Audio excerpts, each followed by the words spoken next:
Bienvenue dans ce livre audio captivant, écrit par Helmut Hobeil, présenté par Adventiste FFS, en collaboration avec les éditions Vie et Santé. Pas à pas vers un réveil spirituel. Être rempli du Saint-Esprit.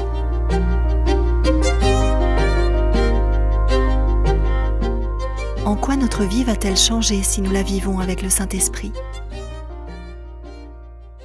Quels avantages avons-nous à vivre avec l'Esprit Saint ? Que perdons-nous à ne pas prier pour le Saint-Esprit ?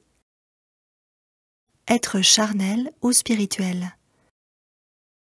Nous avons commencé à évoquer les inconvénients qu'il y a à être un chrétien charnel. Le chrétien charnel n'est pas sauvé. Romains 8, versets 6 à 8, Apocalypse 3, verset 16. L'amour agapé de Dieu n'est pas en lui. Romains 5, verset 5, Galates 5, verset 22. Il ne possède que son amour humain. La force du péché en lui n'est pas brisée. Galates 5, verset 16. Il n'est pas puissamment fortifié selon la richesse de sa gloire, la gloire de Dieu. Éphésiens 3, versets 16 à 17. Jésus ne vit pas en lui. 1 Jean 3, verset 24. Il n'a pas la force nécessaire pour témoigner de Jésus. Acte 1, verset 8. Il marche d'une manière toute humaine. 1 Corinthiens 3, verset 3. Ce qui provoque facilement des rivalités et des tensions. Il risque d'avoir du mal à accepter une exhortation. Sa vie de prière peut être appauvrie. Pour pardonner et ne pas entretenir de rancune, il ne possède que ses capacités humaines. Le chrétien charnel agit en partie comme l'homme naturel. Paul dit qu'il se comporte d'une manière toute humaine, 1 Corinthiens 3, verset 3. Mais cependant, ses actions ressemblent en partie à celles de l'homme spirituel, même s'il les réalise uniquement avec ses forces et ses capacités propres. Le chrétien spirituel vit dans la plénitude de Dieu, afin que, selon les richesses de sa gloire, il vous donne d'être fortifié en puissance par son esprit, quant à l'homme intérieur, de sorte que le Christ habite par la foi dans vos cœurs et que vous soyez enracinés et fondés dans l'amour, afin que vous soyez capables de comprendre avec tous les saints quelle est la largeur et la longueur, et la profondeur et la hauteur, et de connaître l'amour du Christ qui surpasse toute connaissance, afin que vous soyez remplis jusqu'à toute la plénitude de Dieu. Or, à celui qui peut infiniment plus que tout ce que nous demandons ou pensons, selon la puissance qui opère en nous, à lui gloire dans l'assemblée dans le Christ Jésus, pour toutes les générations du siècle des siècles. Amen. Éphésiens 3, versets 16 à 21, version Darby. Conséquence d'une vie chrétienne charnelle. Je regrette les dommages survenus dans ma vie ainsi que l'influence que j'ai eue en tant que pasteur pendant tout le temps où j'ai vécu sans ou presque sans le Saint-Esprit. Dans ce domaine comme dans d'autres, on ne peut conduire autrui plus loin qu'on ne se situe soi-même. De plus, j'ai observé que les déficiences personnelles des individus sont multipliées dans la famille et dans la communauté. Enfants et jeunesse. Un style de vie charnel conduit à un christianisme libéral. Bien intentionné mais ignorant, nous essayons d'accomplir ce que nous sommes incapables de faire et puis nous cherchons un exutoire. Est-ce pour cela que nous perdons beaucoup de nos jeunes ? Avons-nous, par ignorance ou pour d'autres raisons, donné l'exemple d'une vie chrétienne charnelle à nos enfants et à nos jeunes gens ? Est-ce que par la suite, ils sont devenus des chrétiens charnels à leur tour, luttant contre leur déception ? Est-ce pour cela que beaucoup perdent tout intérêt pour l'Église et la quittent ? Récemment, un frère d'un certain âge a déclaré dans son Église « Il y a une raison aux problèmes qui arrivent aujourd'hui dans nos vies et dans la vie de beaucoup de nos jeunes. Nous, les aînés, nous n'avons pas compris l'œuvre du Saint-Esprit et nous ne l'avons pas reçue. » Des chrétiens au cœur partagé sont pires que des incroyants, car leurs paroles trompeuses et leur position dépourvue de cohérence en entraînent beaucoup hors du chemin. Les incroyants affichent leur couleur. Le chrétien tiède trompe les deux côtés. Il n'est ni un bon individu séculaire, ni un bon chrétien. Satan se sert de lui pour une tâche que personne d'autre ne peut accomplir. Citation d'Ellen G. White, tirée de Adventist Bible Commentary, volume 7. Si par contre, nous menons une vie spirituelle, nous pouvons montrer à nos enfants le chemin vers le soutien de Dieu. Ellen G. White écrit quelque chose de vraiment étonnant. Enseignez à vos enfants que c'est un privilège de recevoir chaque jour la plénitude de l'Esprit Saint. Laissez-vous aider par Jésus dans cette tâche. Par la prière, vous pouvez faire l'expérience que votre service auprès de vos enfants est couronné de succès. Ma femme et moi, nous avons enseigné à nos fils à prier. Mais leur avons-nous appris à prier chaque jour pour le Saint-Esprit ? À cette époque, nous n'en avions pas compris l'importance. Je remercie le Seigneur pour sa grâce malgré notre ignorance. Imaginez combien merveilleux peuvent être les enfants de parents spirituels, des jeunes qui se soumettent à Jésus-Christ chaque jour et qui prient pour le Saint-Esprit. Aimer de l'amour de Dieu ou juste être gentils les uns avec les autres. Imaginez la différence d'atmosphère qu'il peut y avoir dans un couple, dans une famille ou à l'église, lorsque les membres en sont charnels ou spirituels, que c'est la force de Dieu ou non qui leur permet de mener une vie disciplinée, que c'est l'amour de Dieu ou non qui y règne et que la force du péché est brisée ou non dans les vies. Des chrétiens charnels conservateurs ont tendance à critiquer les autres. Ce n'est pas bien. Même s'il est important de parler de la loi de Dieu, n'oublions pas que les vies ne changent vraiment que si la réforme vient de l'intérieur. Des chrétiens libéraux ont tendance à prendre les choses à la légère et à adopter des méthodes du monde. Dieu ne peut pas bénir cela non plus. Joseph Kidder constate l'état du bon nombre d'églises d'aujourd'hui comme suit. Attitude détachée, superficielle, profane, manque de générosité, burn-out des pasteurs, des jeunes qui quittent l'Église, manque de discipline et de tempérance, projets sans base ni résultat, manque chronique d'hommes forts et engagés. Il voit la racine de notre problème dans un manque d'attachement à Jésus, Jean 15, versets 1 à 5, et dans une trop grande confiance dans les efforts humains, Zacharie 4, verset 6. Lui aussi voit la solution dans une vie avec le Saint-Esprit, Acte 1, verset 8. Jésus nous a donné un nouveau commandement. Je vous donne un commandement nouveau, que vous vous aimiez les uns les autres, comme je vous ai aimé. Que vous aussi, vous vous aimiez les uns les autres.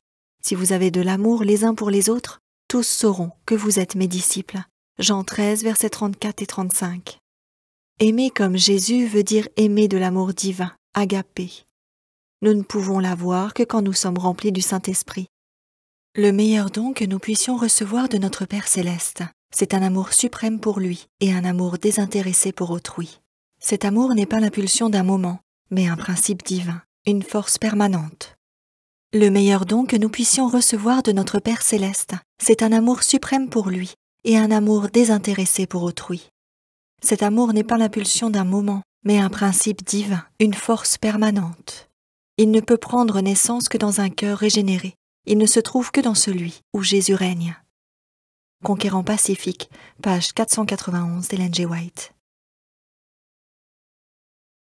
Je pense qu'il y a une différence entre seulement être gentils les uns avec les autres et aimer de l'amour de Dieu. Ellen G. White nous donne une indication intéressante. Un esprit doux et calme, véritable bijou, porté par les membres d'Église, permettrait que 99% de nos difficultés qui rendent la vie tellement amère soient évitées. Dans 1 Thessaloniciens 4, versets 3 à 8, la parole de Dieu parle de la vie de couple. Ce passage traite entre autres d'une relation sanctifiée et honorable, ceci en contraste avec les passions des païens. En parlant 3 fois de consécration et 1 fois du Saint-Esprit, ce passage nous fait comprendre qu'une vie par l'Esprit peut et doit également changer notre relation conjugale.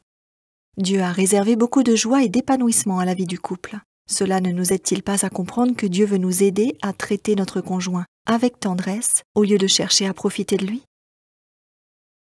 Jésus a prié pour l'unité parmi ses disciples, afin que tous soient un comme toi, Père, tu es en moi et moi en toi. Qu'eux aussi soient en nous, pour que le monde croie que c'est toi qui m'as envoyé. Jean 17, verset 21.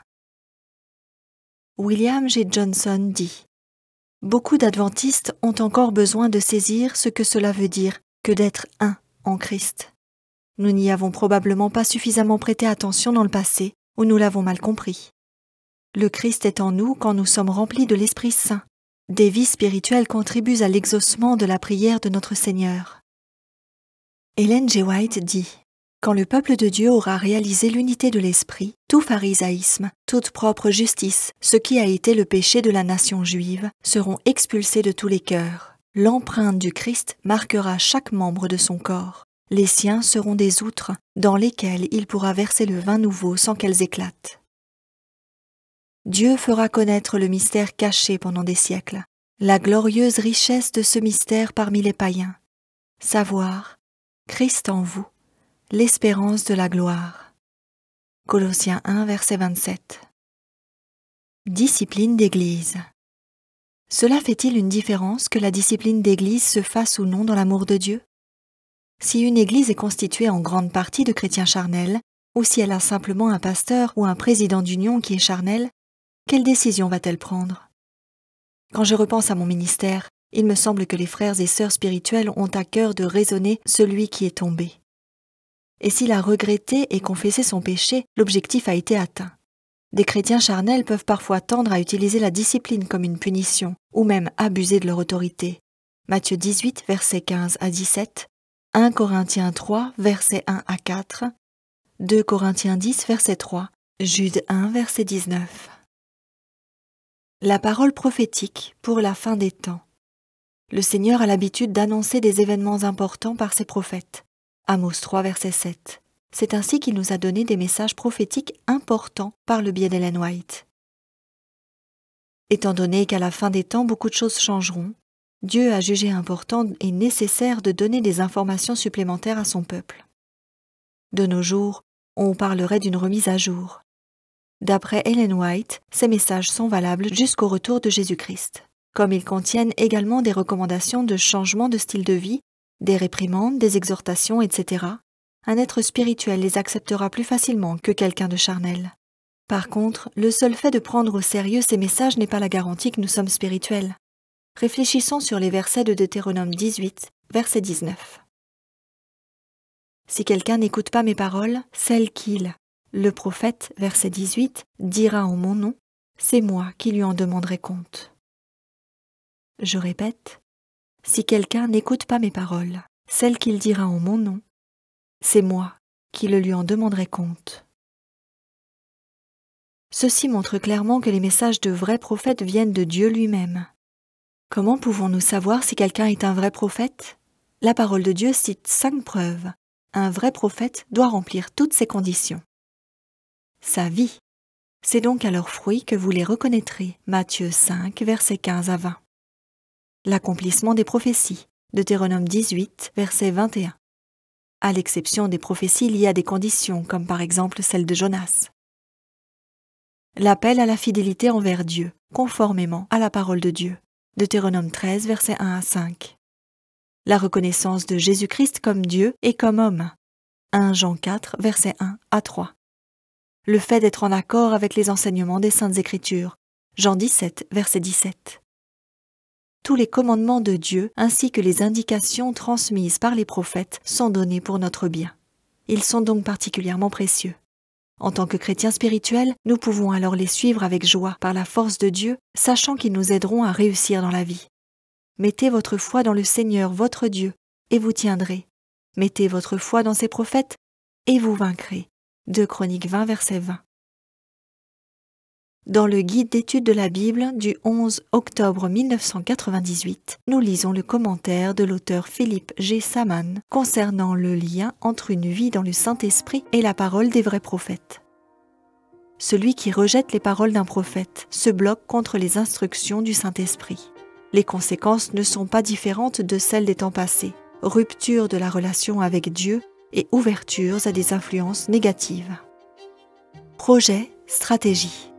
Chercher de bonnes solutions et méthodes pour la gestion de l'Église et la mission, c'est une tâche importante. Le but principal, c'est de fortifier spirituellement nos membres et de gagner des âmes. Cela fait maintenant 65 ans que je suis baptisé et 43 ans que je suis pasteur. Nous avons développé quantité de programmes et de méthodes. Nous avons beaucoup travaillé. Cela me fait encore penser à ce que Dwight Nelson a dit en 2005. Notre Église a développé des méthodes, des projets et des programmes merveilleux jusqu'à épuisement. Mais si nous n'avouons pas enfin notre faillite spirituelle, manque de Saint-Esprit qui a saisi trop de nos pasteurs et de nos responsables, nous n'allons jamais dépasser notre formalisme. Denis Smith tient ce même langage.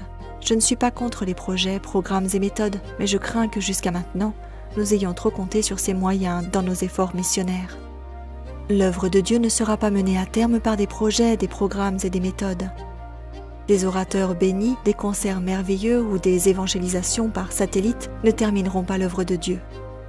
C'est le Saint-Esprit qui accomplira cette œuvre, l'Esprit de Dieu, qui parlera et agira au travers d'hommes et de femmes sur lesquels il descendra.